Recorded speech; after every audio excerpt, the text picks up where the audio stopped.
Joined by the NewsHawks managing editor Dumisani Muleya to further talk to us on a hearing on the Zimbabwean side with regards to this particular incident. Dumisani, thank you so much for returning and joining us once again as we look at this particular situation. This, Dumisani, has attracted a lot of media, both nationally in South Africa and internationally. What's the reaction of Zimbabwe when it comes to this particular incident of the former statesman's son now being arrested for possibly having shot at his gardener? Yeah, for a lot of Zimbabweans, really there's nothing new. Really, there's nothing new. What is new is that for the first time, there's an attempt to hold these guys accountable. Like we said earlier, they've been doing this over a long period of time. Most of the incidences, actually, they were never reported. So this is one of the first that has been reported and given a lot of publicity because of how it happened. And possibly now, for the first time, they will be held to account for these things. You know, this behavior of lawlessness and impunity is driven by three things. And those three things are the ones that have allowed them to continue to behave like this, that they come from a prominent family, that they are protected, that they have money, and all along, they've always got away with murder. In other words, they've always been protected with impunity. That's why they continue to behave like this. But of course, obviously, there are social factors, like the cycles where these guys get around in Joburg. It's a lot of dodgy guys, a lot of dodgy characters. Some of the things I don't even want to go there. But clearly, it's not the sort of behavior that can easily be corrected unless the due process is allowed and they are held accountable. And why do you think it is that it's been allowed for this sort of behavior to be persistent in the way that we are witnessing, that it even gets to an extent where a son of a former statesman would be in a different country and still continue with what seems to be criminal activities? Yes, you know how Zimbabwe was ruled under Mugabe. It was an authoritarian regime where there was no accountability for those around Mugabe and his people, let alone his family. So they were used to doing these things, not being held accountable. If they were arrested, they just got away with a slap on the arrest. So the thing is, they are continuing. In Joburg, it's not new terrain for them. So to them, that it's a foreign country, it's neither here nor there. This is a place they grew up playing in. It's just like, for them, it's just like Zimbabwe, because they are here living the same life, behaving the same way, with the same cycles of people they live. So the issue of nationality to them doesn't occur until now, obviously, when the case goes to court. If they are charged, it goes to court. That then counts when you are now applying for bail. If you're a foreign national, obviously the bail conditions, the application for bail, it becomes more harder because obviously the flight risk. Do we know if there has been any responses from the Zimbabwean authorities, just a reaction from them with regards to this incident? No, there hasn't been any official response to this, and it's unlikely that they will respond officially to it. But what is likely is that they will get involved in the background with the mother and the embassy, that they will get someone at the embassy to handle this on the ground. Quite clearly, in fact, I was talking to someone now, the embassy has already been briefed, at least in the background, and they are handling this thing there. I don't know whether they will get involved officially or not, but unofficially, they already are in the process. This process quite clearly will end up just going through the normal due process. There will be charges, possibly. They will go to court, possibly. And then, of course, bail application. And like I said earlier, if you're a foreign national in any country in the world, it's harder to get bail because of the flight risk. And obviously, the first thing before even the flight risk is the nature of the charges. If they are serious charges and they're a flight risk, and furthermore, there is a history of impunity, it becomes harder. Do you think at any point, I mean, you're saying that the authorities are seemingly behind closed doors having conversations, and maybe you and I could be speculating here, but given the strained relation between the Mugabe administration and the Mnangagwa administration, do you think that there could be some kind of diplomatic interference from the Mnangagwa administration to assist the Mugabe-san? Yeah, I think they will. I think they will try to assist them because the mother will plead with them. There is no doubt about it. They will plead with them that can you get the diplomatic channels to be deployed and brought to bear on this so that it can be able to be rescued. We've seen these things in the past. There is a certain Zimbabwean businessman, Frank Boyanga. He's been in jail here for years because that case involved the first family on the other side, that the president's family, one of the sons, and the diplomatic channels were involved in that case. So I'm saying this in order to illustrate this point that I think they will be involved because they've been previously involved in some cases which are high profile. So I think they will try to find a solution to see how he can be rescued. And obviously, if they rescue him under these circumstances, then if there are no consequences which are embedded in the criminal justice system and due process, then there might be problems of him getting sanctions like the mother, that he cannot come back. So it depends how the case will play out. But quite clearly, the way it is now, I think there will be consequences this time around for the first time, probably.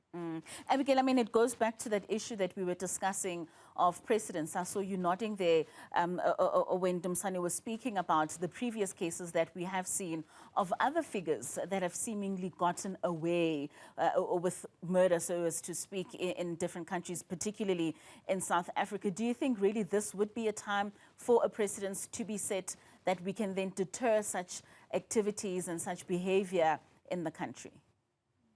Yeah, already, because it is... Sorry, Dumisani, I'd also want you to give a reaction on that. Can I get Abigail to answer on that, please? Already we have had a judicial reasoning and a judicial tone to it on the case of the murder, where the courts, of course, said that the decision of the minister to confer immunity on the mother was irrational. And that decision still stands. It's something that I do not think that even if the diplomatic relations are, of course, invoked and there are discussions, it's anything that can impact on the court processes before the court. If they do, such a decision will have to come and be tested through, of course, submissions before the court to check if such a decision was rational. Dumisani, earlier on, I was speaking to two experts, a criminologist and a governance expert, and they touched on the extent of lawlessness in South Africa. Do you find that the South African law has somewhat been laxed to an extent that when visitors come into the country, they also don't necessarily seem to take heed of what they need to do in terms of their behavior criminally in South Africa?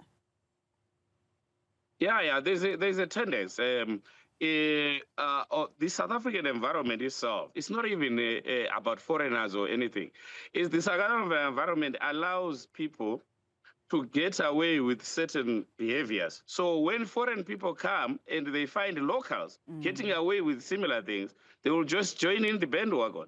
So it's the environment itself that allows a lawlessness and a crime to flourish. So the foreigners, when they come, they find a lax environment where the laws are not really tightly applied when certain things happen. So it's a complex issue of the environment, of the laws, the criminal justice system, and also when people get caught and are punished, how the courts treat these things.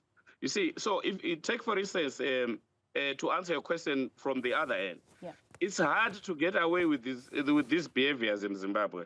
If you behave like this, most certainly the consequences are usually dire for you, unless, of course, you're a well-connected kid or person.